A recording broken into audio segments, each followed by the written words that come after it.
Now we need to discuss about the age identities in this the topic of social identity. Age identities को understand करना बहुत ज़रूरी है, ठीक है. एक टर्म हम यूज़ करते हैं इसमें एज कोहर्ट्स की. क्या टर्म यूज़ करते हैं बेटा? एज कोहर्ट्स की. कोहर्ट्स का मतलब है बेटा ग्रुप्स. क्या मतलब है बेटा? ग्रुप्स. ठीक है.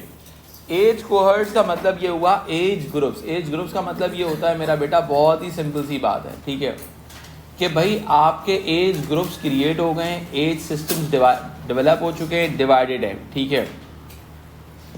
अब एज ग्रुप्स का मतलब क्या होता है? बहुत ही सिंपल सी बात है. आपका एक हो गया चाइल्डहुड, दूसरा हो गया यूथ और यंग पीपल, तीसरा हो गया adulthood,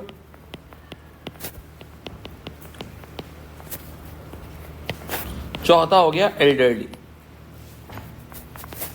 these are the core age identities और एज कोहर्ट्स, ठीक है. अब चाइल्डहुड का जो रोल लिंक किया जाता है वो काफी हद तक डिपेंडेंट रोल डेवलप किया जाता है. क्या डेवलप किया जाता है बेटा? Dependent role.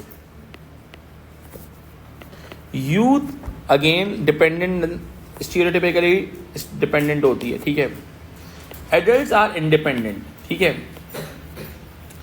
एक कॉन्सेप्ट होता है, हम सारी एज आइडेंटिटीज को अडल्ट गेज के कॉन्सेप्ट से अंडरस्टैंड करते हैं. अडल्ट गेज का मतलब क्या होता है कि यू आर एवेलुएटिंग और analysing any sort of age identity in terms of the male adult eyes. आप अडल्ट आइज के हिसाब से एग्जैक्टली आप देख रहे हो, ठीक है. फिर आप अंडरस्टैंड करते हैं हम एल्डरली का कॉन्सेप्ट, ठीक है. अगेन एल्डरली के कॉन्सेप्ट की अगर हम बात करते हैं तो हमें क्या बात समझ में आती है कि एल्डरली को भी हम क्या कहते हैं? They are dependent. No economic role, economic dependency होती है ना, ठीक है. इकोनॉमिक डिपेंडेंसी क्रिएट होती है, सही है. बहुत ही सिंपल सी बात है. इस चीज को थोड़ा सा अंडरस्टैंड करते हैं, डेवलप करते हैं इस आइडिया को. अगर इकोनॉमिक डिपेंडेंसी का मतलब क्या है कि they are dependent on adults, ठीक है. इकोनॉमिक डिपेंडेंसी,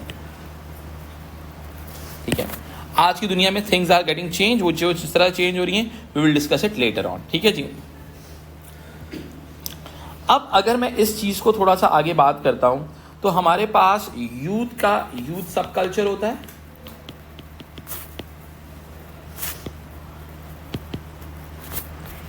चिल्ड्रन का अपना चिल्ड्रन सब कल्चर होता है. उनके अपने कंजम्पशन पैटर्न्स होते हैं. और सोसाइटी के जो एडल्ट्स होते हैं they are following the mainstream culture of society, ठीक है. फिर एल्डरली का अपना सब कल्चर होता है. अगर मैं इस सिचुएशन को थोड़ा सा और डिटेल में अंडरस्टैंड करूं तो सोसाइटी के अंदर चिल्ड्रन का लोएस्ट स्टेटस होता है. चूंकि यूथ को रेबल कंसिडर किया जाता है, इनका भी लोएस्ट स्टेटस दिया जाता है सोसाइटी के अंदर stereotypically. Adults are having high status, elderlies are having lowest status,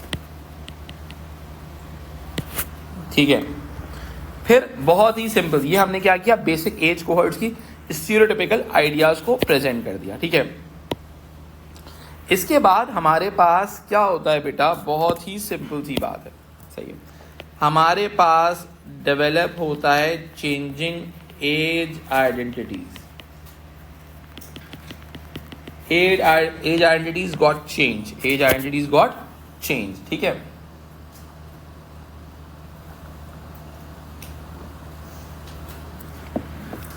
बहुत ही सिंपल सी बात है. How the age identities got change. दुनिया के अंदर एज आइडेंटिटीज कैसे चेंज हो रही हैं, ठीक है.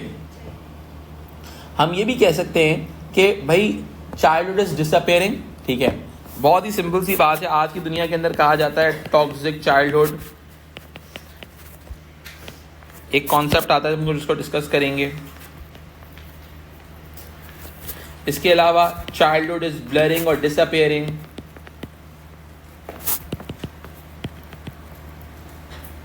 कि चाइल्डहुड के आइडियाज़ जो हैं वो दुनिया में ब्लर डाउन हो रहे हैं, या ब्लर का मतलब है डिसअपियरिंग, बच्चे जो हैं they are expose to so many things कि जो उनको नहीं होना चाहिए था। सही है। डिक्लाइन ऑफ एजिज्म, यानी कि यंग पीपल बहुत सारे वंडर्स कर रहे हैं। सही है।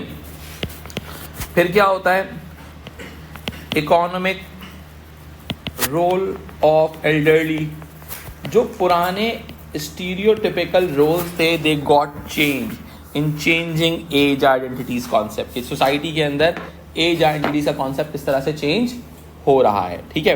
अगर यानी कि हम कहने का मतलब ये है कि societies are changing, developing, emerging, age related stereotypes और age related new problems are rising rather than the old one. ठीक है। कि दुनिया के अंदर जो ओल्ड प्रॉब्लम्स थी एज के हवाले से they are getting reduce. Any confusion till here? यहाँ तक समझ में आता है? अब हम इस कॉन्सेप्ट को थोड़ा सा डिटेल में लेके जाएंगे, चाहे वो आपका क्लास का हो, एथनिसिटी का हो, जेंडर का हो। हम इन तमाम कॉन्सेप्ट्स को थोड़ा सा डिटेल में लेके जाएंगे। ठीक है। और हम उन कॉन्सेप्ट्स के डिफरेंट थ्योरीज के साथ, आइडियाज़ के साथ उसको अंडरस्टैंड करेंगे। आपने मेरा अपकमिंग बोर्ड वर्क इंशाल्लाह याद कर लिया तो आपको इंशाल्लाह ताला बुक को समझ में आराम से समझ में आ जाएगी, वो कोई मसले की बात होगी नहीं आपके लिए। ठीक है। मैंने अभी तक आपको क्या पढ़ाया हुआ है, सोशल क्लास, जेंडर आइडेंटिटी। मैंने एक तरह से समझ लिया, एक तरह से आपके सामने इंट्रोडक्शन ऑफ द टॉपिक रखा हुआ है कि यार ये टॉपिक है आप लोगों के सामने और इस टॉपिक को इस तरीके से हमने अंडरस्टैंड करना है। समझ में आई बात? यानी कि हमने एक बेसिक अंडरस्टैंडिंग आपके सामने बिल्ड कर दी। समझ में आई बात? ठीक है। अब मैं इसको इन डिफरेंट थ्योरीज के साथ हिसाब से लिंक करता हुआ आगे बढ़ता चला जाऊँगा। ठीक है जी।